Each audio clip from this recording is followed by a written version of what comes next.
It's very much in the open, Juliana. So the reality is that yesterday the chief spokesperson for the European Commission already played down the expectation that there might be a breakthrough or indeed a breakdown of these trade negotiations tonight, saying that this meeting was essentially to figure out what the negotiators could do next. So indeed we could see further negotiations after tonight's dinner meeting, but let's see what the Prime Minister and the President of the European Commission will say later tonight, whether or not they found some sort of common ground that indeed will allow the negotiators to conclude at some point these complicated discussions. But yesterday we also saw a positive development in this overall Brexit process, which was indeed the agreement on the implementation of the withdrawal agreement, the deal that they put together earlier this year and allowed for the UK's official departure from the EU in January.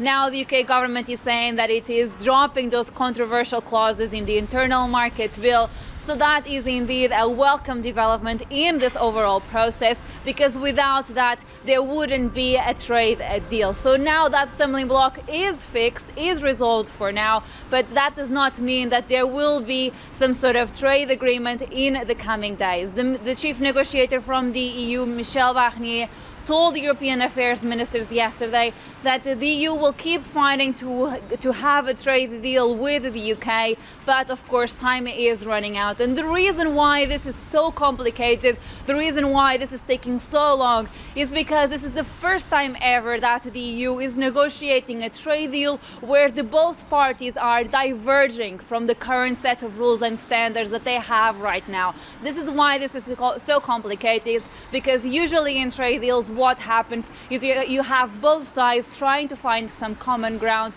and meeting somewhere in the middle when it comes to regulations and standards. And for the first time, that's not the case. And actually, I spoke with a trade expert yesterday who told me that perhaps would be easier for the UK and the EU to reach a no deal now and then return to the negotiating table at a later stage, because then it would be easier for both sides to find some sort of common ground on what sort of regulations they would like to follow together. So let's see what will happen tonight here at the European Commission. That important dinner between the President and the Prime Minister will be happening in the building you see behind me, and then that perhaps could shed some light as to what will happen next in this process. But for now, Juliana, a lot of uncertainty still as to for how long these negotiations will keep dragging, and indeed what sort of outcome we'll see, whether there will be a deal or not.